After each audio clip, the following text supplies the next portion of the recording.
Welcome, day 58, Reseller Reflections, a day in the life of a full-time reseller supporting her family. It is August 5th, 2024, and what a day. What a fantastic day.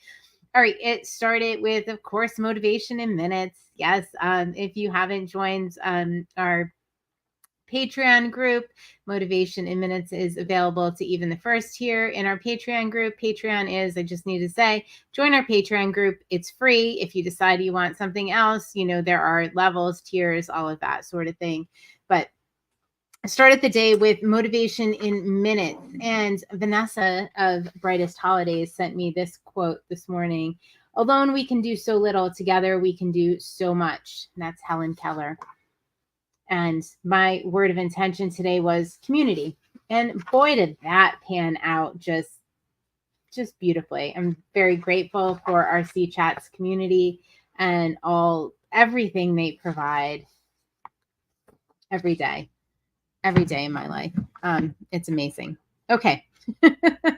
I'm not even sure where I'm going because number one, I'm coming off book club. We had week 3, Building a Story Brand by Donald Miller. It was absolutely epic as far as I'm concerned. One of the most epic discussions we've had about, building our brands. And it was just so useful.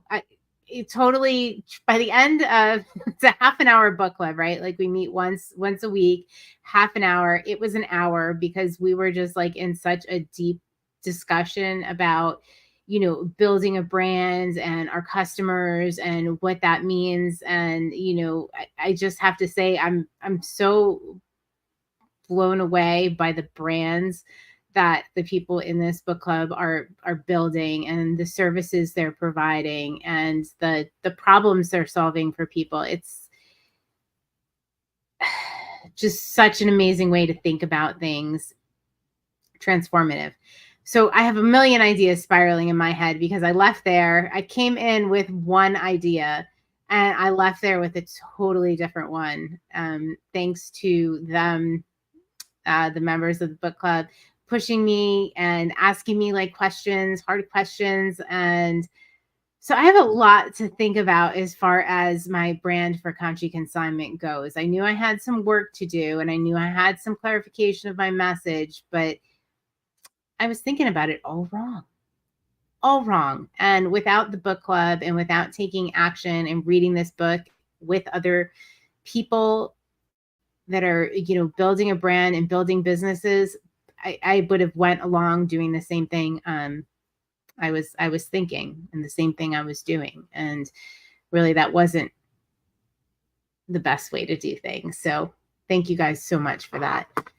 So the word community, my intention of, engaging with community and doing that really just came full circle today.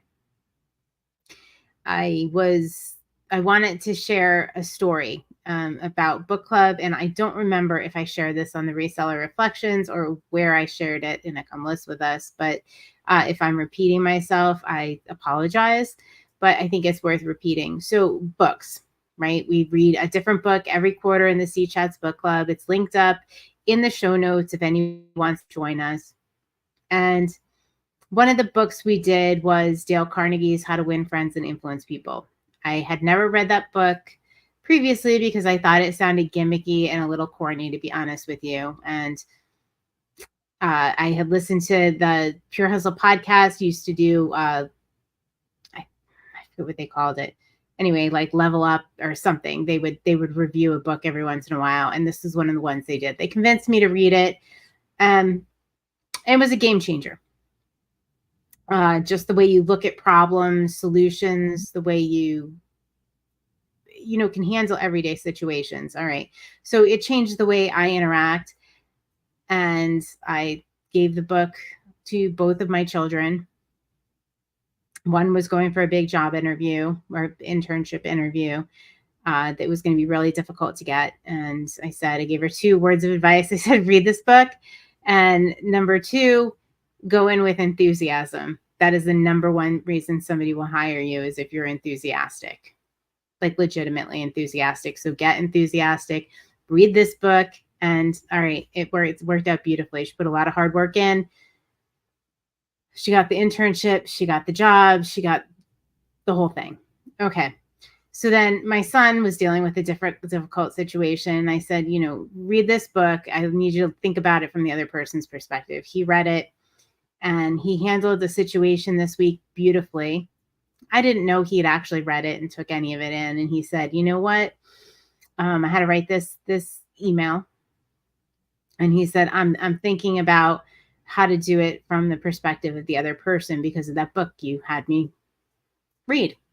And he said it totally changed the way I think about things and interact with people. All right. So we read the book in book club. I implemented it. I gave it to my kids. They implemented it. Just having this crazy ripple effect of things that probably wouldn't have happened if I hadn't read the book in the first place, if we hadn't implemented it, if we hadn't done book club. So, all those little things we do and we think nobody is watching or paying attention. Sometimes they are. A lot of times they are.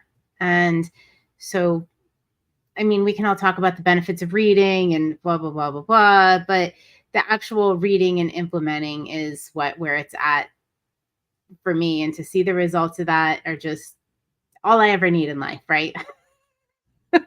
So that's my story about book club. This book club has done so much for my business, so much for my life, but also it's had that ripple effect. And when you do something, that's what you can hope for. And, hopefully they pass that on or, make somebody happier in their interactions with them. Yeah. Just like a dream come true. So I'm going to stop. I'm going to absolutely celebrate that small win. That's why I wanted to share it with you all, because I think that celebrating small wins like that really just, like I said, it provides intrinsic motivation when we celebrate the small wins. But it's also just important, right? In your day-to-day life to just celebrate those small things and those small wins. And maybe it's not money. Maybe it's not some big fancy thing that happened. Maybe it's not that car you bought, but maybe it's an effect you had on somebody else's life or an effect somebody had on yours. The flip side of that is I always challenge people, and we did this in the Slight Edge. If somebody has made a difference in your life, I think it's really important that you stop. Every year I do this. I should probably do it more than once a year. And I send somebody a message or a letter, if they're somebody that still likes to get letters, that I maybe previously hadn't, said that they had an influence on me, like in a positive way, and thank them for that. There are two that stand out in my mind. One was a boss that I had early in my career as a systems integration specialist. That was one of the most phenomenal people I've ever met. He was an excellent manager. He was an excellent teacher, and he really, did a lot for me. So I sent him this letter. I don't know if he ever got it. I have no idea, but I did. The other one was actually a magician. This is going to sound so corny, but a magician, a local magician here, that before I had started my business and I was thinking about it, and I really just was kind of gathering up the courage to take the leap and, hope there was a net there. And I was at a party and he was performing and he did this trick, and, we just got to chatting a little bit. And he, was saying he's the same age as me, grew up in the same area. I didn't really know him, but he did this trick and we were chatting, and he really was talking about like having the faith to go out and like pursue his dream of doing this and how he did it. And, he's successful. And it really inspired me and gave me the courage. So I've carried around in my wallet a piece of a torn up playing card for years and years, for 13 years, I think. Yeah, it's 13 years. Happened to run into him at another party a couple weeks ago. And I said, "Oh, did you ever get that email I sent you?" He's like, "Yes. Thank you for that." And I said, well, I just wanted you to know that you were the inspiration and, me starting the business, and you gave me the courage, and I know you had no idea. Right. So I always think it's important to tell people, if there's somebody in your life like that, just to, show gratitude, because like he had zero idea, right? It was just some random conversation he had with somebody at a party when he was doing a magic trick. So anyway, that's the flip side of that. So off on a tangent, but all of that being said, I am reset to zero. My items are shipped out. And joining me on this Reset to Zero challenge are Jill of Rusted Truck Relics, Jason Santee Swapper, Shar Fabulous Flamingos, Kathy Sings, Nick Mr. C Chats, Vanessa of Brightest Holidays, and Judith R. So thank you all. And maybe part of that Reset to Zero is thinking about something you have on your minds, putting it down on paper, sending out that note, expressing your gratitude. Maybe that's part of resetting to zero, because I'm sure in the recesses of your mind there is something that you are grateful for, or something somebody has done for you that you never thanked them for, or maybe you didn't realize in the moment or express it. So maybe that's a good thing to reset to zero too. All right, everybody, I hope you have a great night, and I will see you tomorrow on day 59. Bye. Oop.